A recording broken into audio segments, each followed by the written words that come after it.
Всем здравствуйте! С вами на связи врач Носова Елена, и я продолжу тему женского здоровья. Я хочу сказать, что несмотря на то, что уже накоплена масса информации и есть понимание, как работает репродуктивная женская система, в то же время нам предстоит еще многое узнать, потому что мы, женщины, удивительны, у нас свой внутренний мир, который, в общем-то, богаче мужского. У нас совершенно особый танец гормонов, на изменения которого мы реагируем мгновенно. И запомните, гормональное наполнение и психоэмоциональные настройки женщины, эти понятия, они неразделимы. И понимание физиологии гормональной системы позволяет нам, женщинам, жить и многого добиваться, согласно тому, что заложено нам природой. Поэтому я рекомендую пройти по ссылке, которая есть под этим видео, и познакомиться с курсом, который вас ожидает про женское здоровье. Итак, вот женщина – это глубинная мудрость, да, это понимание. Мужчина – это правильная тестостероновая амбициозность и желание побеждать. И вот мамы, которые этого не понимают и агрессивно реагируют на тестостероновые перепады и настроение ребенка, они понижают уровень тестостерона. В связи с этим результат этого всего – отсутствие мужской способности принятия решения, ответственности и целеустремленности.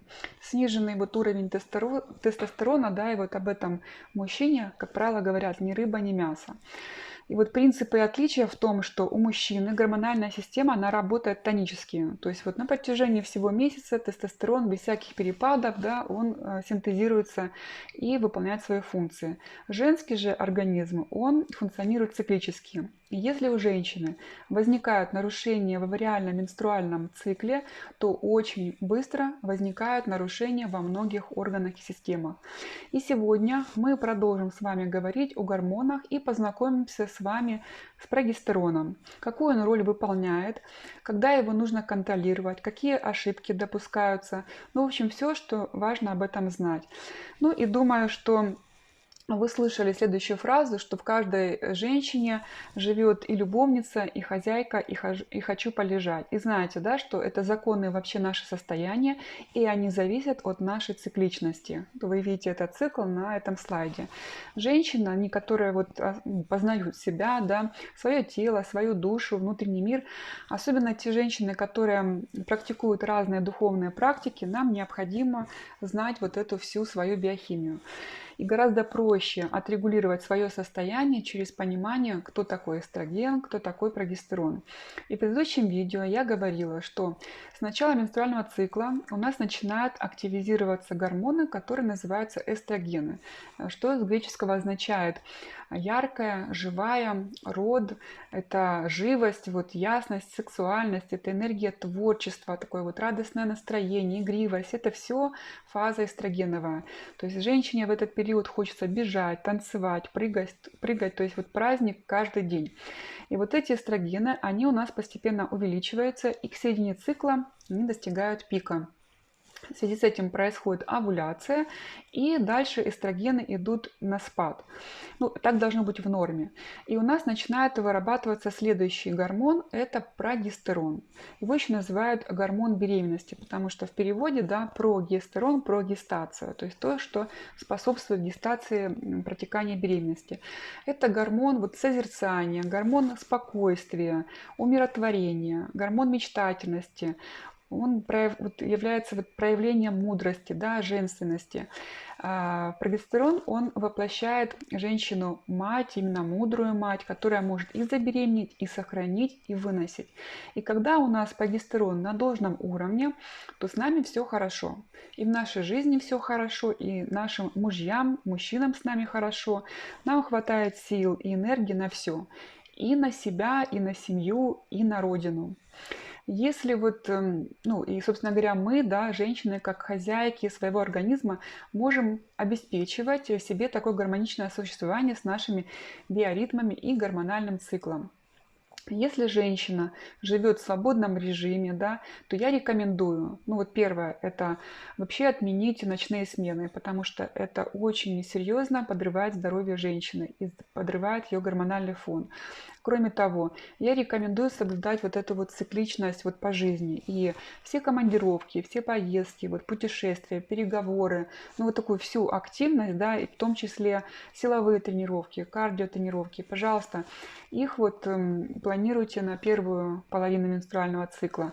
А на вторую половину менструального цикла все же она должна быть такая более-менее спокойная. И если вам хочется полежать, да, то сделайте это. Если хотите почитать книгу, значит почитайте эту книгу. То есть желательно вот провести ее больше в тишине и в спокойствии, если вы можете себе это спланировать. Вот. И тогда это будет вот максимально комфортно и для правильных ваших ролей, как женщина, о которых я говорила. Итак, прогестерон – это второй гормон, да, который вырабатывается яичниками, желтым телом после того, как произошла овуляция. То есть лопнул фолликул, вышла яйцеклетка, осталось желтое тело в яичниках, и оно продуцирует прогестерон. И зачем нам нужен, да, этот гормон? Основная функция прогестерона – это заблокировать избыточное действие эстрогенов на органы мишени, заблокировать деление клеток в эндометрии.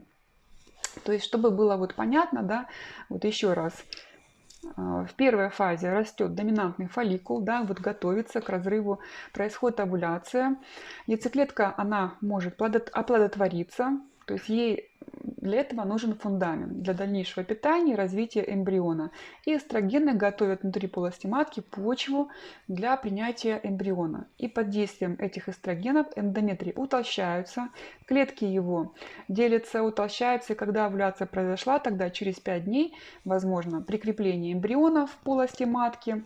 Вот, и клетки должны перестать делиться. Если беременность не наступила, да, то эндометрий отторгается и выходит с менструацией.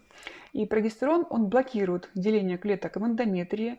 То есть эндометрий вырос у нас, к примеру, да, до 10 мм, и этого достаточно. А дальше у нас идет секреторная трансформация, то есть углубляются железы, есть определенные процессы, которые происходят, но самое главное, клетки перестают делиться. И если беременность наступает, то дальше прогестерон поддерживает эту беременность. Опять-таки происходит развитие сосудов, да, ангиогенез, развитие плаценты, внедрение, врастание этого плодного яйца в эндометрий.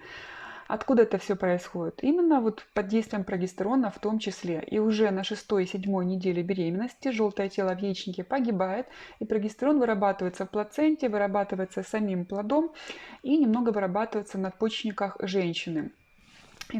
То есть вот все вот основные функции прогестерона, которые я перечислила. То есть если у эстрогена функций, вы помните из прошлого видео, огромное количество, да, это и здоровье костей, да, и в целом соединительной ткани, и кожи, да, и слизистых не только влагалища, но и в целом. Это и здоровье сердечно-сосудистой системы, там и всевозможные риски, это и когнитивные наши функции, ну и все остальное. То у прогестерона это блокировка избыточного действия эстрогена, то есть блокируется деление клеток в эндометрии и профилактика, соответственно, гиперплазии и раковых состояний. Вот. Эндометрий больше не утолщается, и со второй фазы цикла происходит его секреторная трансформация и поддержание первых сроков беременности. Поэтому вот логично, что если женщине 50 лет, да, у нее удалили матку, то, собственно говоря, зачем ей прогестерон? Он не будет ей нужен, ну, нужно будет извне вводить прогестерон синтетический, потому что вот, и она будет принимать только эстрогены в качестве заместителя гормональной терапии, если у нее есть показания, тяжелые там приливы и нет противопоказаний. Потому что у нее под действием эстрогенов деление клеток в эндометрии ввиду их отсутствия, то есть нет матки, да, и нет эндометрии, и их не нужно защищать. А вот нужно защищать от избыточной гиперплазии. Что это значит? У нас вот в норме весь менструальный цикл, он делится на 2 фазы, да, как я уже говорила. И условно первая половина клетки делятся, да, и потом 2 недели клетки в полости матки уже не делятся. У женщин, у которых есть нерегулярный цикл, может быть так, что у этих женщин может быть нормальный уровень эстрогенов, но нет овуляции, нет желтого тела. Ну, соответственно, прогестерон у них не вырабатывается. И получается так, что эстрогены все время действуют на клетки эндометрия, и они, эндометрий под действием эстрогена утолщается, происходит его гиперплазия, а прогестерона нет. Ну и, соответственно, нет сдерживающего его влияния, и клетки будут делиться. Это может также происходить и полгода, да, что если у женщины, допустим, месячный раз в полгода, ну, к примеру, у женщины синдром поликистозных яичников, овуляции нет. Нет, соответственно, желтого тела. У нее полгода могут менструации отсутствовать. И когда есть все время непрерывное деление клеток, то что может вырасти? Может вырасти что-то нехорошее, да, что-то злокачественное, рак эндометрия. И поэтому иногда по некоторым показаниям прогестерон извне может приниматься, и в том числе он принимается при заместительной гормональной терапии, если есть показания, если есть матка, чтобы защитить клетки эндометрия от гиперплазии, от избыточного деления и от рака эндометрия в будущем. Еще раз вам это повторила. Вот. И еще какие есть функции, да, это кроме этого прогестерон, он снижает тонус мышц, да, потому что если женщина забеременела, то, естественно, прогестерон, он способствует тому, что матка находится в расслабленном состоянии, чтобы не было повышенного тонуса и она не сокращалась, чтобы не было угрозы прерывания беременности.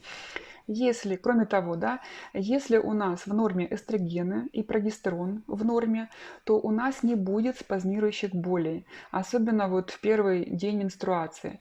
Если у нас начинается менструация и у нас есть боль, да, особенно в тех случаях, когда раньше этого не было, раньше были безболезненные менструации, то это, как правило, говорит об отсутствии овуляции, о низком прогестероне.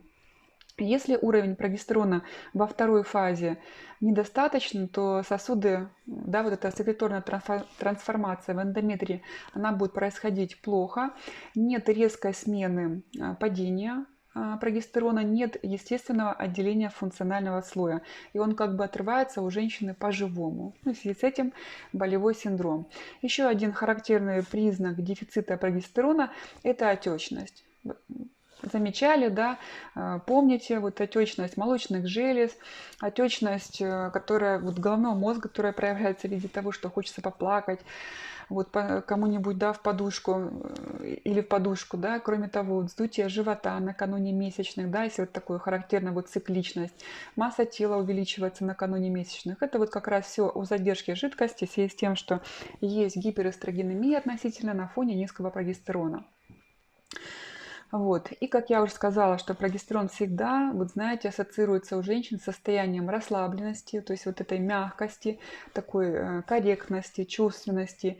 И еще раз повторяюсь, за это отвечает прогестерон. Соответственно, вечно вот недовольная женщина, неудовлетворенная женщина, это не характер, это не воспитание, истеричность женщины, вот да, это не состояние души, это нарушение ее гормонального фона. Поэтому это тоже вот эмоциональное состояние, можно тоже косвенно думать, в порядке ли у нее с гормонами и в том числе с прогестероном. Когда и зачем сдавать нужно анализ на прогестерон?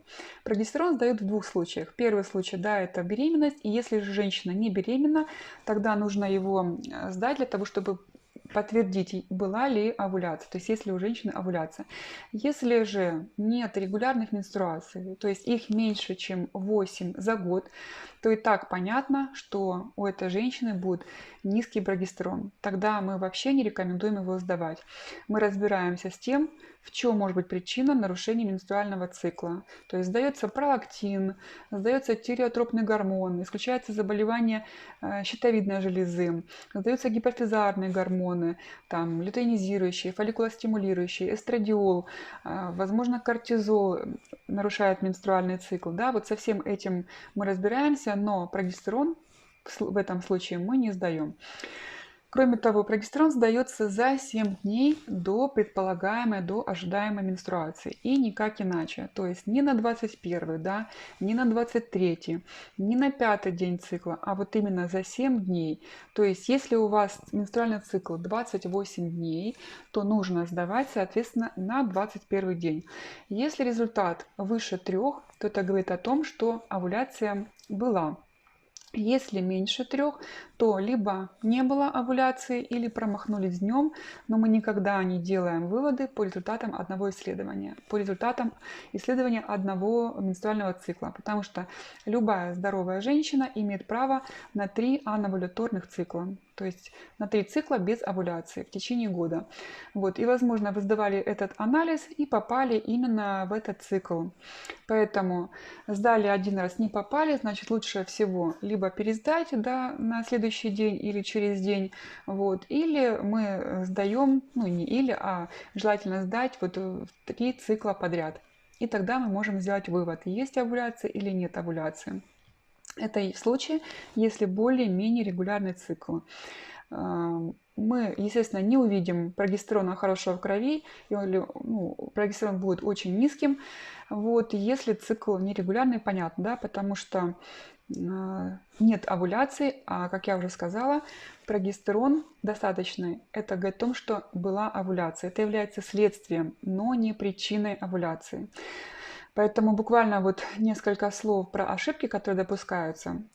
Еще раз, если месячные нерегулярные, то мы не сдаем этот гормон. Низкий прогестерон – это знак равно отсутствие овуляции, и надо понять, почему ее нет, а не восстанавливать уровень прогестерона, потому что часто такое встречается, что говорит вот доктор, что у вас низкий прогестерон, давайте мы восстановим уровень прогестерона, у вас восстановится овуляция. Я думаю, что вы понимаете, что в этом нет никакой абсолютно логики. Никогда дефицит прогестерона не является причиной отсутствия овуляции. Дефицит прогестерона – это следствие отсутствия овуляции. И первая причина, она будет либо в самих яичниках, либо в гипофизе, либо в повышенном пролактине, либо в повышенном кортизоле, либо в повышенном тиреотропном гормоне, да, при дисфункциях щитовидной железы, при синдроме поликистозных яичников, но это никогда не дефицит прогестерона. Поэтому я вас очень прошу вникнуть в это, да, чтобы у вас по жизни потом не возникало проблем, и вы не затрачивали излишние деньги, да, и не восстанавливали овуляции приемом синтетического прогестерона извне, ну, в принципе, да, вот, потому что прогестерон, он не помогает забеременеть, да, и, соответственно, прогестерон, он не назначается при бесплодии. Кроме того, он не прикрепляет эмбрион полости матки при спонтанной овуляции или самостоятельной беременности, и не сохраняет он беременность на малых сроках, вот, и не восстанавливает овуляцию, как я уже сказала. Поэтому вот мы все эти подробные, да, нюансы мы разбираем на курсе. Я вас приглашаю на образовательный курс про женское здоровье, где мы будем очень подробно разбирать тему женского здоровья и проговаривать и вот все нюансы, да, будет чат, где вы сможете задавать свои вопросы и получать вопросы от врачей-кураторов. Поэтому пройдите по ссылке и познакомьтесь с темами и с врачами. В том числе я тоже буду преподавателем и куратором этого курса. Подписывайтесь на мой канал. С вами была я, врач Носова Елена, и до новых встреч. Будьте здоровы!